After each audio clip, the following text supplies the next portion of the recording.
Chapter 13. But O'Malley rolled into his own berth below without undressing, sleep far from his eyes. He had heard the gates of ivory and horn swing softly upon their opening hinges, and the glimpse he caught of the garden beyond made any question of slumber impossible. Again he saw shapes of cloud and wind flying over the long hills, while the name that should describe them ran hauntingly splendid along the mysterious passages of his being, though never coming quite to the surface for capture. Perhaps, too, he was glad that the revelation was only partial. The size of the vision thus invoked awed him a little, so that he lay there half wondering at the complete surrender he had made to this guidance of another soul. Stahl's warning ran far away and laughed. The idea even came to him that Stahl was playing with him, that his portentous words had been carefully chosen for their heightening effect upon his own imagination, so that the doctor might study an uncommon and extreme case. The notion passed through him merely, without lingering. In any event, it was idle to put the brakes on now. He was internally committed, and must go wherever it might lead, and the thought rejoiced him. He had climbed upon a pendulum that swung into an immense past, but its return swing would bring him safely back. It was rushing now into that nameless place of freedom that the primitive portion of his being had hitherto sought in vain, and a fundamental, starved craving of his life with no satisfaction at last. Already life had grown all glorious without. It was not steel engines, but a speeding sense of beauty that drove the ship over the sea with feet of winged blue darkness. The stars fled with them across the sky, dropping golden leashes to draw him faster and faster forwards, yet within, to the dim days when this old world yet was young. He took his fire of youth and spread it, as it were, all over life till it covered the entire world, far, far away. Then he stepped back into it, and the world herself, he found, stepped with him. He lay listening to the noises of the ship, the thump and bumble of the engines, the distant droning of the screws under water. From time to time, the stewards moved down the corridor outside, and the footsteps of some late passenger still paced the decks overhead.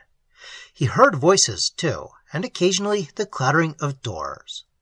Once or twice he fancied someone moved stealthily to the cabin door and lingered there, but the matter never drew him to investigate, for the sound each time resolved itself naturally into the music of the ship's noises. And everything, meanwhile, heard or thought, fed the central concern upon which his mind was busy. These superficial sounds, for instance, had nothing to do with the real business of the ship.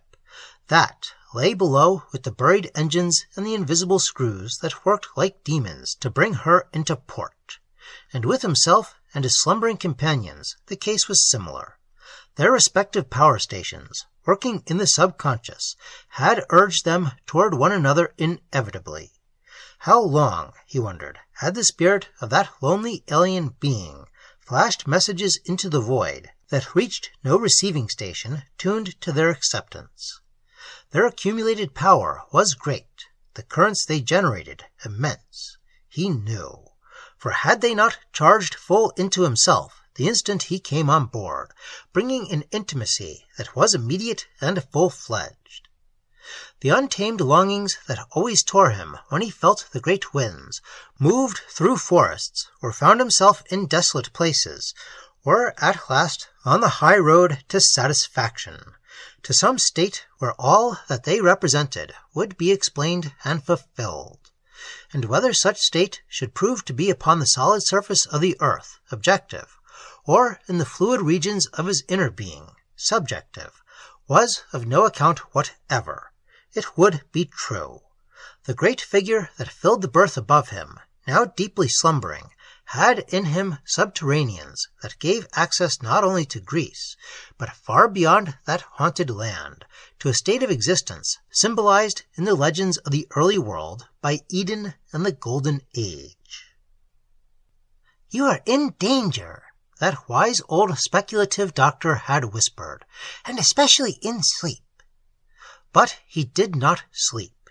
He lay there thinking, a rising exultation of desire paving busily the path along which eventually he might escape. As the night advanced and the lesser noises retired, leaving only the deep sound of the steamer talking to the sea, he became aware, too, that a change, at first imperceptibly, then swiftly, was stealing over the cabin. It came with a riot of silent beauty. At a loss to describe it with precision, he nevertheless divined that it proceeded from the sleeping figure overhead, and, in a lesser pleasure too, from the boy upon the sofa opposite. It emanated from these two, he felt, in proportion as their bodies passed into deeper and deeper slumber, as though what occurred sometimes upon the decks by an act of direct volition took place now automatically and with a fuller measure of release. Their spirits, free of that other world in sleep, were alert and potently discharging. Unconsciously, their vital underlying essence escaped into activity. Growing about his own person next, it softly folded him in, casing his inner being with glory and this crowding sense of beauty. This increased manifestation of psychic activity reached down into the very core of himself, like invisible fingers playing upon an instrument. Notes, powers, in his soul, hitherto silent because none had known how to sound them, rose singing to the surface. For it seemed at length that forms of some intenser life, busily operating, moved to and fro within the painted white walls of that little cabin, working subtly to bring about a transformation of himself. A singular change was fast and cleverly at work in his own being. It was, he puts it, a silent and irresistible evocation. No one of his senses was directly affected. Certainly he neither saw, felt, nor heard anything in the usual acceptance of the terms. But any instant, surely, it seemed that all his senses must awake and report to the mind things that were splendid beyond the common order. In the crudest aspect of it, he felt as though he extended and grew large, that he dreaded to see himself in the mirror, lest he might witness an external appearance of bigness which corresponded to this interior expansion.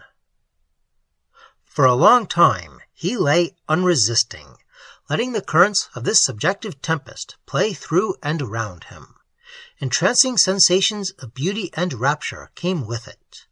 The outer world seemed remote and trivial, the passengers unreal, the priest, the voluble merchant, the jovial captain, all spun like dead things at the periphery of life, whereas he was moving toward the center. Stahl! The thought of Dr. Stahl alone intruded with a certain unwelcome air of hindrance, almost as though he sought to end it, or call a halt. But Stahl, too, himself presently spun off like a leaf before the rising wind. And then it was that an external sense was tapped, and he did hear something. From the berth overhead came a faint sound that made his heart stand still, though not with common fear. He listened intently. The blood tearing through his ears at first concealed its actual nature. It was far, far away. Then came closer, as a waft of wind brings near and carries off again, a sound of bells in mountains. It fled over vales and hills, to return a moment after with suddenness, a little louder, a little nearer. And with it came an increase of this sense of beauty that stretched his heart, as it were, to some deep ancient scale of joy once known but long forgotten. Across the cabin the boy moved uneasily in his sleep. "Oh, that I could be with him where he now is," he cried, "in that place of eternal youth and eternal companionship." The cry was instinctive, utterly. His whole being, condensed in the single yearning, pressed through it, drove behind it. The place, the companionship, the youth, all, he knew, would prove in some strange way enormous, vast, ultimately satisfying forever and ever, far out of this little modern world that imprisoned him. Again, most unwelcome and unexplained, the face of Stahl flashed suddenly before him to hinder and interrupt. He banished it with an effort, for it brought a smaller comprehension that somehow involved fear. Curse the man! Flamed in anger across his world of beauty, and the violence of the contrast broke something in his mind like a globe of colored glass that had focused the exquisiteness of the vision. The sound continued as before, but its power of evocation lessened. The thought of Stahl in his denying aspect, dimmed it. Glancing up at the frosted electric light, O'Malley felt vaguely that if he turned it out, he would somehow yet see better, hear better, understand more. And it was this practical consideration, introduced indirectly by the thought of Stahl, that made him realize now for the first time that he actually and definitely was afraid. For to leave his bunk with its comparative protective dark and step into the middle of a cabin he knew to be alive with a seethe of invisible charging forces made him realize that distinct effort was necessary, effort of will. If he yielded, he would be caught up and away, swept from his known moorings, borne through high space out of himself. And Stahl, with his cowardly warnings and belittlements, set fear thus in the place of free acceptance. Otherwise, he might even have come to these long blue hills where danced and raced the giant shapes of clouds, singing while... Singing! Ah, there was the clue. The sound he heard was singing. Faint, low singing. Close beside him, too. It was the big man singing softly in his sleep. This ordinary explanation of the wonder sound brought him down to earth, and so to a more normal feeling of security again. He stepped cautiously from the bed, careful not to let the rings rattle on the rod of brass, and slowly raised himself upright. And then, through a slit of the curtain, he saw. The lips of the big sleeper moved gently, the beard rising and falling very slightly with them, and this murmur that he had thought so far away came out and sang deliriously and faint before his very face.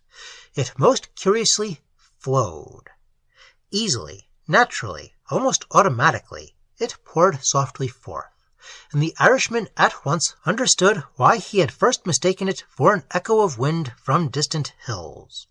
The imagery was entirely accurate, for it was precisely the singing cry that wind makes in a keyhole, in a chimney, or passing idly over the sweep of grassy hills.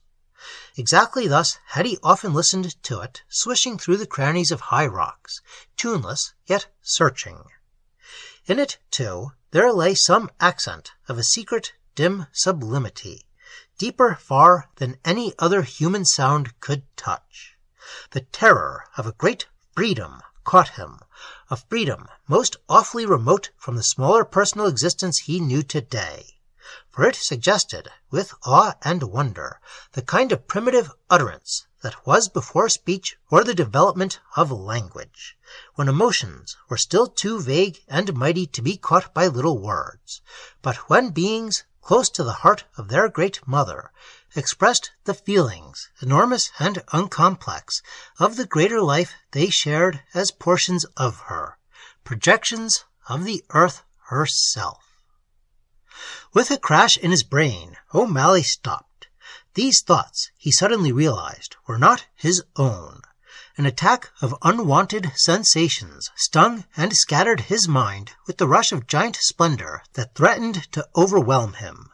He was in the very act of being carried away, his sense of personal identity menaced, surrender well nigh already complete.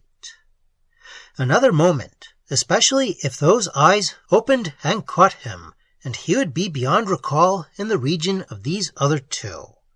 The narrow space of that little cabin was charged already to the brim, filled with some overpowering loveliness of wild and simple things, the beauty of stars and winds and flowers, the terror of seas and mountains, strange radiant forms of gods and heroes, nymphs, fauns, and satyrs, the fierce sunshine of some golden age unspoiled, of a stainless region now long forgotten and denied.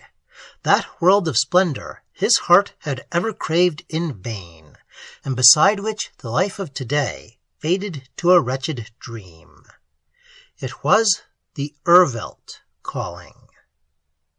With a violent internal effort, he tore his gaze from those eyelids that fortunately opened not. At the same moment, though he did not hear them, steps came close in the corridor, and there was a rattling of the knob. Behind him, a movement from the berth below the porthole warned him that he was but just in time. The vision he was afraid as yet to acknowledge drew with such awful speed toward the climax. Quickly he turned away, lifted the hook of the cabin door, and passed into the passage, strangely faint. A great commotion followed him out, father and son both, it seemed, suddenly upon their feet. And at the same time the sound of singing rolled into the body of a great hushed chorus, as it were, of galloping winds that filled big valleys far away with a gust of splendor, faintly roaring in some incredible distance where no cities were, nor habitations of men, with a freedom, too, that was majestic and sublime. Oh, the terrific gait of that life in an open world, golden to the winds, uncrowded, the cosmic life. O'Malley shivered as he heard. For an instant, the true grain of his inner life, picked out in flame and silver, flashed clear. Almost he knew himself caught back. And there, in the dimly lighted corridor, against the paneling of the cabin wall, crouched Dr. Stahl, listening. The pain of the contrast was vivid beyond words. It seemed as if he had passed from the thunder of organs to hear the rattling of tin cans.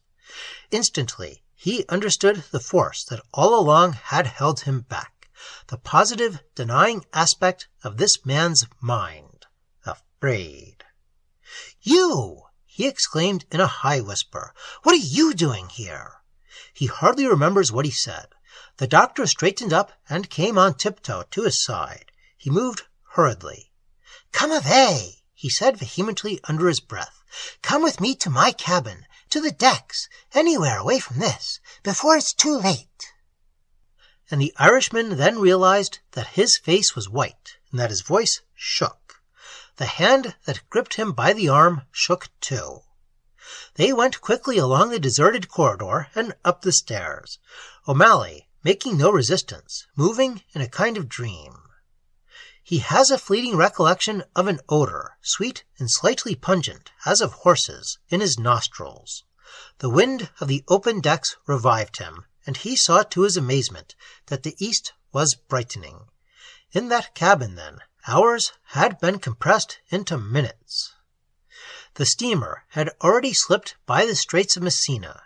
To the right he saw the cones of Etna, shadowy in the sky, calling across the dawn to Stromboli, their smoking brother of the Lipari. To the left, over the blue Ionian Sea, the lights of a cloudless sunrise rose softly above the world. And the hour of enchantment seized and shook him anew. Somewhere, across those faint blue waves, lay the things that he so passionately sought. It was the very essence of their loveliness and wonder that had charged down beneath the walls of that stuffy cabin below. For every morning still, at dawn, the tired world knows again the splendors of her youth. And the Irishman, shuddering a little in his sacred joy, felt that he must burst his bonds and fly to join the sunrise and the sea. The yearning, he was aware, had now increased 1,000-fold. Its fulfillment was merely delayed. He passed along the decks, all slippery with dew, into Dr. Stahl's cabin, and flung himself on the broad sofa to sleep. Sleep, too, came at once.